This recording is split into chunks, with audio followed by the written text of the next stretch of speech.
Queens, so today I thought I would start reading the Good Girls Guide to Murder series.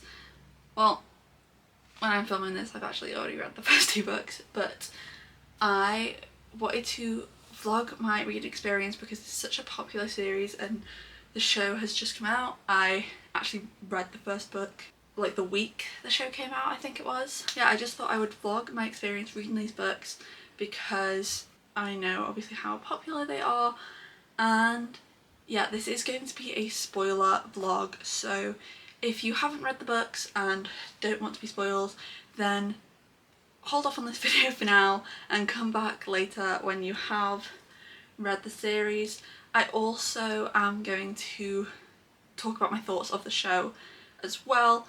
I will like warn you when that clip comes, just in case you've read all the books but haven't watched the show yet and don't want to be spoiled for specifically the show. That I will warn you about, but the rest of it I do pretty much talk quite spoilery in all of my updates. Just a little warning for you guys. You are currently on my bookcase because if you can't tell from kind of how empty it is behind me, I am currently sort of rearranging my room whilst also like unpacking from uni. So I've got rid of my chest of drawers, moved them upstairs so that I can replace it with a shelving unit so that I can half use it for more books because I have a problem. So that's what's going on here. That's why it's so empty behind me and why you're having to be propped up on my bookcase. But I started a Good Girls Guide to Murder 2 nights ago, I think. I'm on chapter 15, which is about 150 pages into the book, and I'm really loving it so far. I'm listening to the audio, but I'm also following along in the book because I really struggle with just listening to an audio, like even if I'm doing something physically that like occupies my eyes, I just, words go in one ear out the other. So I'm following it along, but I'd heard good things about the audiobook, so I wanted to listen.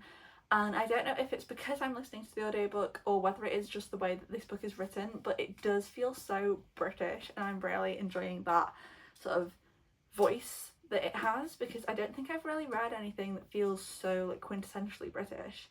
If I think about it, like the only British book I've read is Harry Potter, I think, but is that seriously the only English book I've read? I think it might be. I don't know if it's because it is being read in an English accent, but no, it must be partly the way it's written, because in my head, like my inner voice is in an English accent and other books don't feel English to me, so it must be the way it's written. But I am really enjoying it so far. The only thing that is kind of not like putting me off the book, but it is throwing me off a bit, is I'm very much getting Pretty Little Liars vibes in terms of the dynamic with Andy and her friends. Like, it's described that she liked keeping secrets and she liked making you feel bad about yourself and then making you feel real good about yourself, and if you were friends with her you felt really good, but if you weren't friends with her, like, you hated her. Like, a lot of these dynamics that are being explained feel very much like Alison in Pretty Little Liars, and I'm not saying that in a sense of I think it's like copied or anything. It is a type of character that works well for missing persons mysteries. It just very much reminds me of that dynamic, and I can't not notice it. There was one line in particular. What was it? Being her friend, being someone she chose to spend her time with, it made you feel special, wanted, and then she would flip and use the things you were most self-conscious about to cut you down and hurt you. And still, we both remained by her side, waiting for the next time she would pick us up and make us feel good again. She could be amazing and awful, and you never knew which side of Andy was turning up at your door. Like, that feels so Alison to me. It's not putting me off, it's just something that I can't like get out of my head. I'm really enjoying her writing style as well. And I'm really enjoying, particularly with the audiobook, is like when she's having like a phone call with someone, like that it sounds like it's a phone call, it's not just two people reading it out. Some characters do get a different narrator, but then other characters, it's just like the Pip narrator, if you will, doing a voice. Yeah, I'm really enjoying everything about it so far. I've been told that in the American version, like, they reset it to be in American small town, and I keep on picking up on things that I'm like, I wonder if and how they changed this, because this seems very specifically British. I would be very curious to, like, further down the road read the US edition and see like how much different it is, but just the tone in general feels very British, and I can't imagine reading this and it being set in the US. I am really enjoying, I don't know what this hand is doing. I am really enjoying Pip and Robbie's relationship. When I first started this, like, one of my first reactions was, I can sense where this is gonna go, and he's 20 and she's 17, so but we're gonna ignore it. It doesn't come across as creepy in any way, but we'll ignore that. I do have to say, it's going a lot darker than I expected to. Like, the whole thing with Howie and the drug dealing, and like straight up like Hypnol being mentioned, and the fact that girls' drinks were being spiked at these parties. I was not expecting it to go in that direction, being a YA book. Like, the only YA mystery or thriller I've ever read has been like Karen M. McManus books, and I've not read one in a while, so maybe they are darker than I remember. But no, I don't think any of them go as like dark as this is going, and I really was not expecting it. Hopefully I shall get this finished tomorrow at the latest. That night, and no one else had been there. That's what they always said. It was just the five of them until Sal left at 10:30 to go and kill his girlfriend. And here, right in front of Pip's eyes, was proof that that was a lie. I also nearly forgot to mention, it was brought up when they visited the hotel that like the owner was like, oh, I saw her here just last week, and it was put down to she had Alzheimer's and she's just confused. However, I didn't want to consider the possibility that Andy was still alive earlier, because I'd already made some comparisons to Pretty Little Liars, and I don't want to keep on making those comparisons. And I was like, no, I'm not going to consider it as an option. And I know that the explanation in the moment was that the woman has Alzheimer's, she's confused, she's just remembering Andy from when she visited. But like, I think there is a good possibility she's alive. Her body was never found. It is an option. Something sus is going on with the friend group. What if this whole thing was a conspiracy to kill Sal? If Andy planned going missing and got Sal's friends somehow, like, there's obviously a piece of, for this theory to work, there's obviously missing information that we don't have yet, but for some reason somehow convinced Sal's friends to lie to the police, convinced Sal's friends to at first say that he was there all night and then go back and say that he asked them to lie, to make him look suspicious, to then lead to his death and make it look like suicide would make sense, because it's because of the guilt. Me, Matt Stick, and me. We all got a text on that Monday night from an unrecognised number. It told us we had to delete every picture of Sal taken on the night Andy disappeared and to upload the rest as normal. It told us that at school on Tuesday we had to ask the head teacher to call in the police so we could make a statement. And we had to tell them that Sal actually left Max's at 10:30. You're lying. We all agreed at the time, he said. I was in shock. I was scared. Naomi, Pip said. Wait, you went out to that crappy little club in Amersham, she said. Pip said. I thought this was dark talking about drugs. They killed a guy. But also, they all got an anonymous text. This is really sounding like and I really don't want to make the links to Pretty Little Liars, because overall it is a very different story.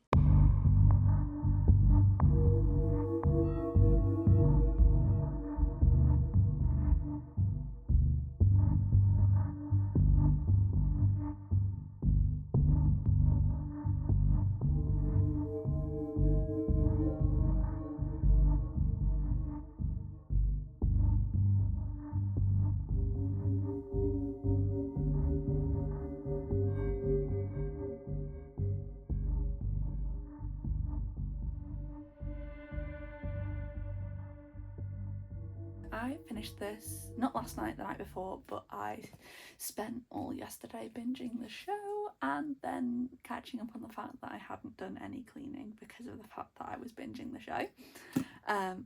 so that's why I'm only just updating you.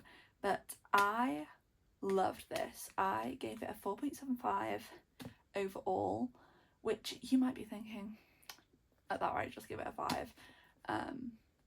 There was one thing that bugged me a little bit, and that was purely that both the killers were both accidentally killed her in the same way, if that makes sense. Like, both Elliot and Becca, it was, they got into an argument, had a bit of a shove, she hit her head, and like I think it would be more interesting if it was two different things. So I think having Elliot accidentally shove her in her head and then her go home to Becca, and Becca actually be planning to kill her, or like not even planning, but like when she finds out about the drugging situation, actually decide she wants to kill her, or in that moment have a moment of wanting to, and then doing something that wouldn't have killed her if it wasn't for the fact that she already had the head injury. Maybe even she could have still had a moment of like, once it had happened, been like, oh shit, I don't actually want to kill my sister, but it was too late, and it was only too late because of the previous head injury. I think that would have been a bit more interesting than they both got into a bit of a shoving match, both accidentally hit her. I don't know. But apart from that, I loved it. Like, the last, like, 100 pages or so, whenever you start clocking on that Elliot is somehow involved in some way, like, that up until the end was just constantly, like, go, go, go. I was sending my friend voice notes, multiple, like, 5-minute long voice notes with theories, with, oh my god, what's happening? She was living for it. But yeah, I was on the edge of my seat. When Barney was killed, I'm telling you, my voice notes to my friend, who actually does have a Bookstagram, and I will link that down below. My voice notes to her were a story in that moment, because Pip's walking through the forest, and I'm going, Pip's so dumb. Why is she walking through the forest when it's dark and she knows there's a killer on the loose with headphones in? Oh my god, she's so dumb. And then she takes the headphones out, and I was like, oh, maybe maybe nothing's gonna happen. I wasn't expecting that. And then the dog's missing, and I'm like, don't tell me something happens to the dog. I'm like, this is YA. They're not gonna kill the dog. Like, in YA, surely dogs can only die from like sad illness, not from like menacing evil. I was like, no. Like, these voice notes, I might try and screen record one of them, see if any of them are like audible enough to actually insert somewhere. Stupid. She's out. The sun's about to set. She's aware of the fact that it's a bit late to be out on her own. She's putting her headphones in. Something's gonna happen. And she's turned the volume right up. And now she's cutting through the trees. Stupid girl. Something happens to this dog. Oh, they can't kill a dog in a YA, surely. Not a murderer. Like, sad emotional YA. John Green YA. Sure. They can't kill the dog, right? I'll be seeing the missing dog posters and his instant voice. Pip, you okay? Pip, do you need me? I'll come running. Pip, I love you. I killed the dog. I was losing my shit. And then as we figure out Elliot's more involved, I'm like, okay, I know we haven't spent loads of time with him, so I have no right to feel like betrayed by him being involved, but I do feel betrayed. I was like, oh, he must be helping her. And then it just got more, and I was like, no, don't do this to me. Yeah, I really enjoyed it. And the whole scene when Pip goes to visit Becca, like instantly I was like, this girl is gonna drug her. Well, attempt to kill her. And then the second she offered to make tea, I was like, she's gonna get drugged. I was like, Pip, you're dumb if you didn't drink this. And then she drank it! And Ravi came to the rescue, and they're so cute together. I am obsessed. So yeah, gave this 4.75. And then I watched the show, and I thought I'd give you a bit of like my thoughts. I'm not going to go too deep into it, but some brief thoughts on the show. First of all, the accent, like Pip's accent, I'm sorry.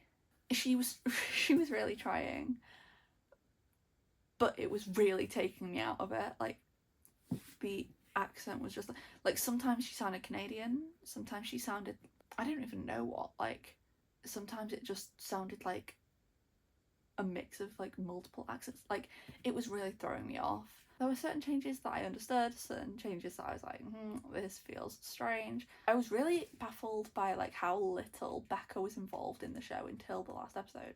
I guess they were maybe trying to throw you off the scent, but like to me, it was like something that was so beautiful about this book is everything came together when it was explained that Becca had been assaulted. I was like, oh my god, the plan B that was mentioned, like I completely forgot that was a thing. Like, there were so many little tidbits that like once you know the end, you're like, oh my god, that makes so much sense. And the show missed a lot of those points out by having Becca not as involved. It kind of comes as a bit of like out of the blue. I did really like the changes they made to Elliot though. Like it made him more sinister, and I really enjoyed that. Although I don't get why they cast Matthew Bainton, the people's history teacher, and then changed him from a history teacher to an English teacher. Come on. He taught me history as a child. He taught us all history. There was no need for him to be an English teacher instead. I know it doesn't really make a difference to the plot, but it makes a difference to my heart, okay? The way that they changed Barney's death, it didn't hit as hard. They make it a hit and run, which I feel like is a lot more believable that it was an accident. It doesn't feel like we're looking for Barney as long. What's so heart-wrenching in the book is when Becca makes Pip like destroy all her evidence, and she's like kicking her laptop apart and she's breaking the USBs and she's crying. That is so heartbreaking because it means so much to her, and like you don't get that, and I found that very interesting. And then the fact that they then continued on with that, didn't have her give up on this project because of Barney. Like the fact that it was Ravi that was like, maybe not. That scene where she's telling Ravi that she can't do this anymore is kind of heartbreaking. And then when he shows up the next day and he's like, okay, I was pissed at you, but I thought this over and this isn't you. The killer's threatening you, isn't it? Aren't they? Like that whole like story like really hit, and it just didn't have the same impact in the show.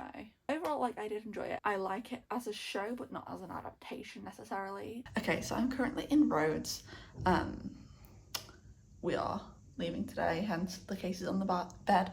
But I wasn't planning on continuing the series whilst here. However, I'm not really feeling any of the last books that I brought. I did bring 6 books with me. Well, technically 7 because I didn't manage to finish the book I was reading just before we left. And I have 3 left and I'm not really feeling any of them. So I thought I would continue with A Good Girl's Guide to Murder because I'm pretty sure I have the whole series on Kindle. If I don't, that's going to be very upsetting because I've planned to read it now, and I have my headphones with me so I can listen to the audiobook as well whilst I'm sat outside getting the last couple of hours of sun before we leave and go back to good old England. We have to check out at 1:30, so I'm gonna have to stop midway through just to get all our stuff out of the room. And also Sabrina Carpenter Priestdale starts at 2 o'clock Rhodes time, so I will also be stopping to do that. But yeah, our taxi doesn't come until 9 o'clock because our flight is at like 5 to midnight, so Hopefully I should get a good chunk into this. I'm excited to see where the series goes.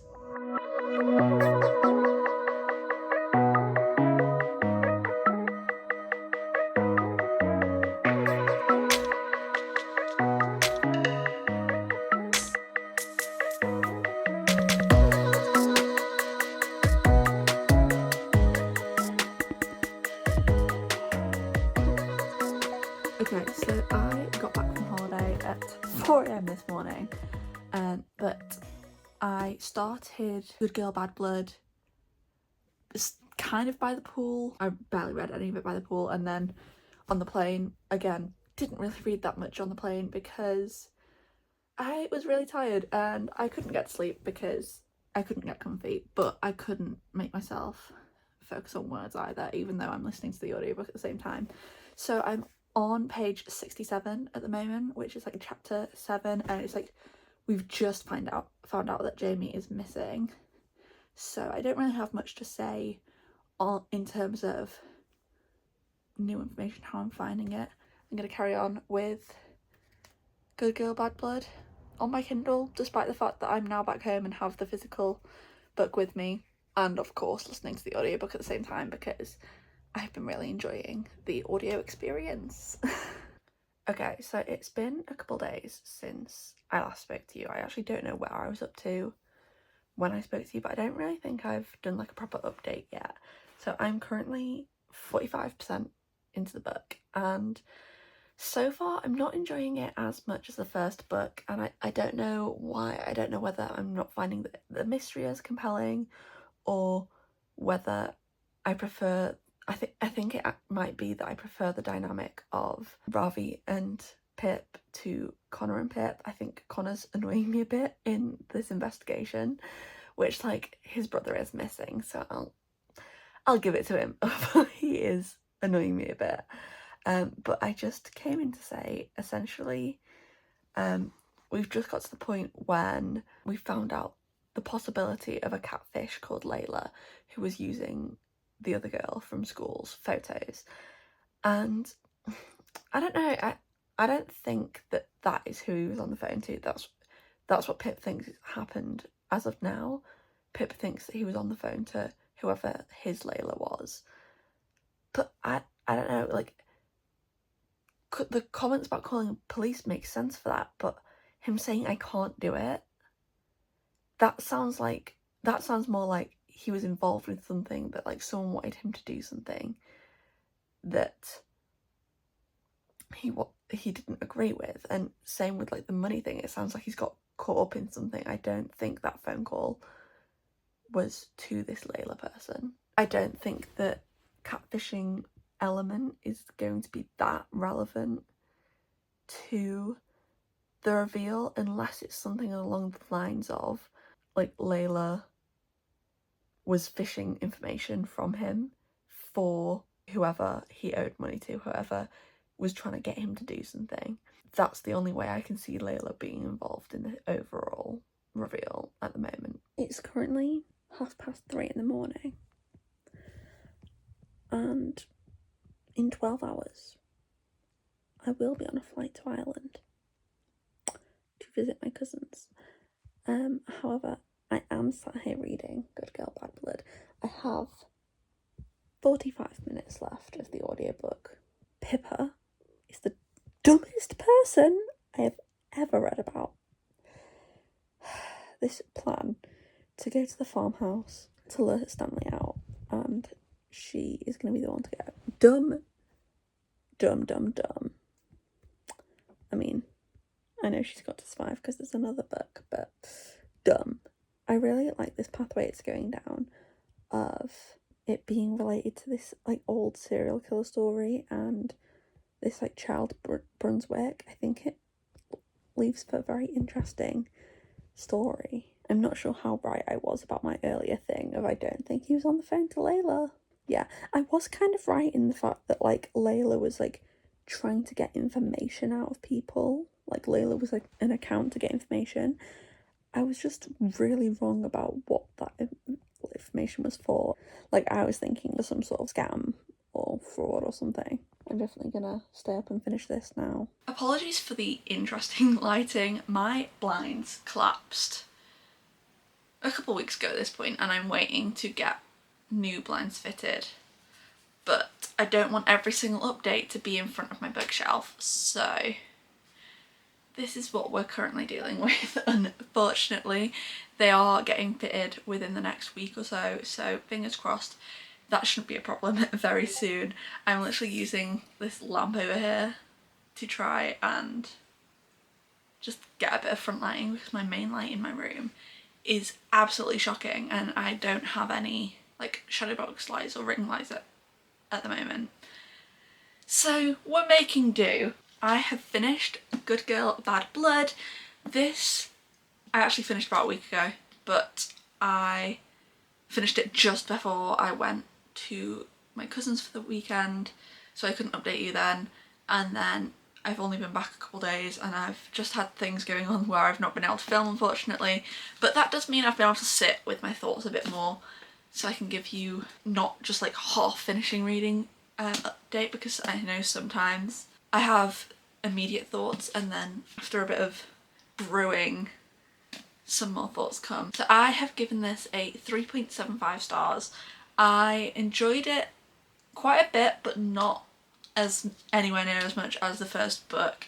I felt like the seeds weren't sown quite as well as in the first book. Both the Becca and the Mr. Ward reveal, both of them, when they happened, I was like, oh, that was mentioned earlier, and oh, okay.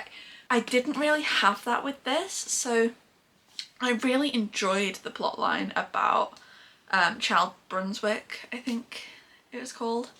I really enjoyed that as a plotline, but there was no seeds laid, like up until the point where it said Child Brunswick was the son of, like up until that point. The only clue to that plotline is the fact that one of the guys at the party had heard Jamie say something about a child over the phone. That's not enough for me. The tiny bits of clues in the first book, if you really wanted to, if you really worked hard, you could have maybe pieced it together. This, like, there was no mention of this murderer beforehand. There was no way to sort of guess that that is where this is going. It would have been very easy for Pip, in talking about like all the true crime podcasts that she listens to, like she is very passionate about true crime, it would have been very easy to have like an offhand mention when like in a list of other things that she's talking about. I'm not smart enough to do it, but Holly Jackson is. I'm sure she could have done it in a way where it wouldn't be really obvious that that's going to come back later. I just felt like the roots weren't laid. Similarly with the neighbour, I forgot his name. The fact that the neighbour like was the one doing, I guess like that I'm a bit more okay about, because once you realise the Child Brunswick plotline, a lot of seeds come into place. Like they're new in town.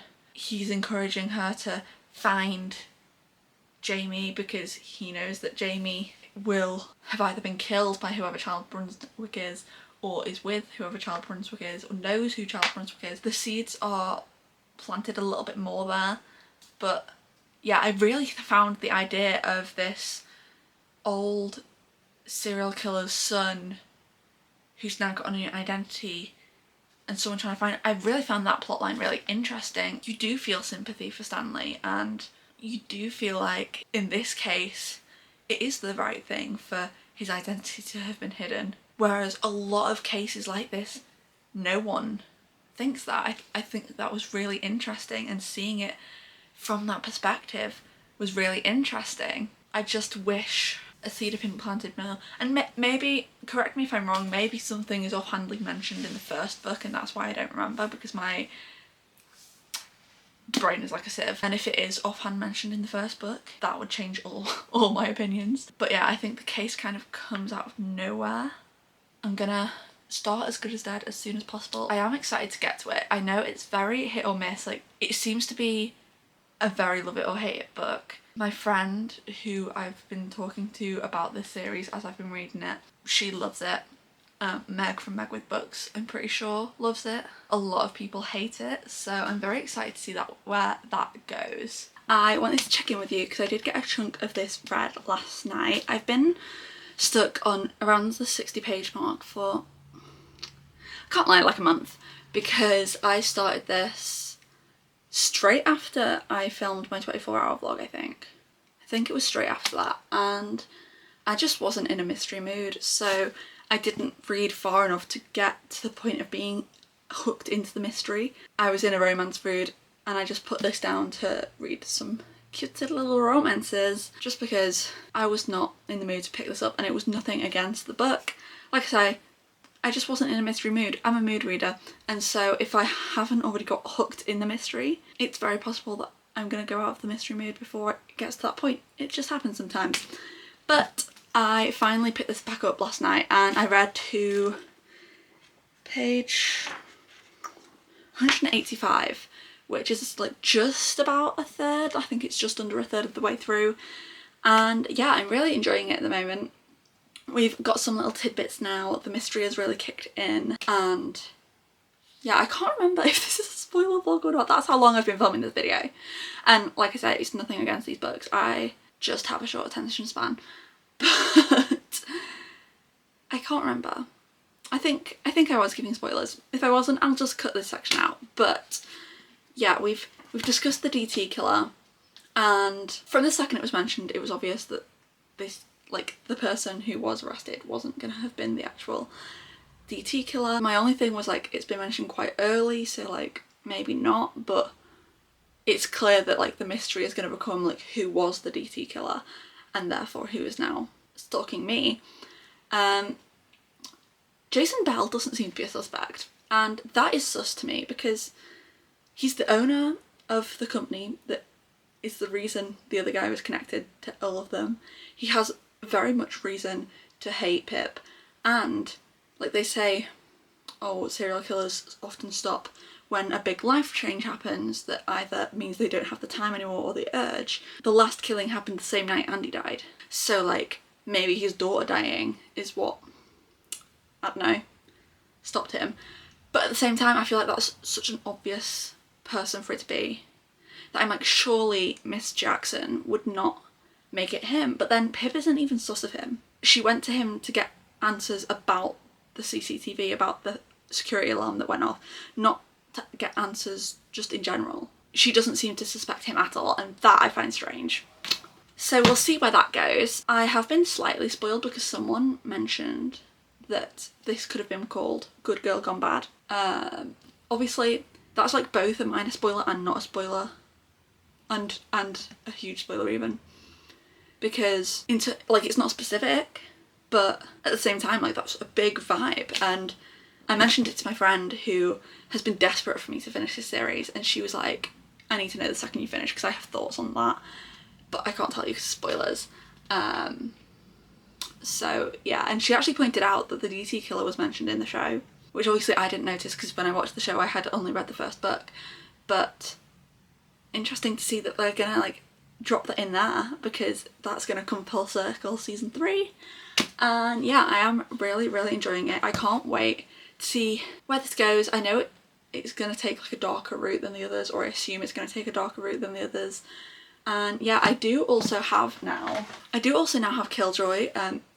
In my original plans I wasn't going to be reading this during this video because this version wasn't going to be released by the time I wanted to upload this, and I wasn't going to pay for it on Kindle when I knew I was getting this. But guess what? I have been taking so long to read everything that I've planned that this is now out, so I do think I will read this afterwards and give you my thoughts on the whole series. But yeah, I'm pissed. It's currently like midnight and I'm nearly halfway through the book. I'm like 250 pages in, and we've just found out that Jason is the DT killer. This whole time I've been sat here, I can't remember how much I told you, but this whole time I've been sat here going, why doesn't Pip suspect Jason? Serial killers like often stop because of a big life event. And she doesn't even suspect him. This whole time I've been like, I will be so pissed off if the reason she doesn't suspect him is for plot purposes because she can't suspect the person who it actually is too soon. And then she's just been kidnapped by the DT killer. And it was Jason fucking Bell. I get this is, it's not the main reveal of the book. I get something else is obviously going to go on because we're not even halfway through quite, and this reveal has happened. Obviously this is not the main mystery of the book, but Jason Bell has been such an obvious suspect, and she was so hard on Daniel and like, I get sometimes you have like biases. She's so sure it's Daniel that she's blind to any other suspect, but why? It's not like she likes Jason Bell any more than she likes Daniel. And like, surely she'd want it to be Jason more than she wants it to be Daniel, because she doesn't want to be suspecting Nat's brother, because she doesn't want it to affect her relationship. Like, why is she so biased towards Daniel over Jason? Plot reasons, that's why. My camera keeps on shaking because I'm like so aggressively talking about this. I'm pissed. Some crazy shit better happen in the second half of this book. Because like, I know a lot of people hate this book, but it's also some people's favourites. One of my book besties who has been waiting to hear my thoughts, she said that she really loved this book. Like, this is my thing, right? Book 1, beautiful, beautifully crafted mystery. Book 2, unfair. We hadn't even heard of Child Brunswick until the reveal about Child Brunswick came. This, I am pissed. I'm so pissed. If you could see the setup right now, you would fear for your life. Because I fear for my life right now. You are currently stacked up on 14 books on top of my art cart. I really need to just get a full length tripod because this is ridiculous. But I have about an hour and a half, an hour and 45 minutes left of the audiobook, and last time I spoke to you I was a little passionate about my thoughts, shall we say. It had just been revealed that Jason was the DT killer. We've now got up to, they've just finished covering up the murder. Like, I think the next chapter, like, they're about to like go home fully. A lot has happened. Now that I've had time to think about it, now that I've discussed it with my friend, I have come to the realisation that Holly was probably doing that on purpose to show how Pip is like quite full of herself at this point and thinks she's always right, and she's so focused on Daniel. I still don't like it. I think it could have been done better to show that that's what she was doing, rather than just ignoring that the real person was blatantly obvious. Like, all it would take is a little one-off line from like Ravi when they're looking at the email that Andy drafted and they're like listing all the clues, because that's the moment which was quite laughable, where I was like, come on, surely you can see that also points to Jason. All it would take is a little line from Ravi there of like, Daniel's not the only one who fits all this. Something along those lines. Doesn't even have to say the words Jason, but something to show that he recognises that Daniel isn't the only suspect and that maybe Jason could be a suspect. Like, Pip can dismiss it straight away and that would show that she's so one-track mind, but the way it's written, it just feels like Holly accidentally made the killer too obvious. Reading the scene where Pip is explaining to Ravi why they have to lie, why they have to cover up his murder, was actually heartbreaking. Like, when she's just repeating over and over, the DT killer is in prison, he confessed, he pled guilty, he's in prison, Jason's a respectable man, going on like being like, this is what the police will say. And then when she says the words, I don't trust the police, I can't trust the police, I trusted them before and they failed me, that was actually heartbreaking.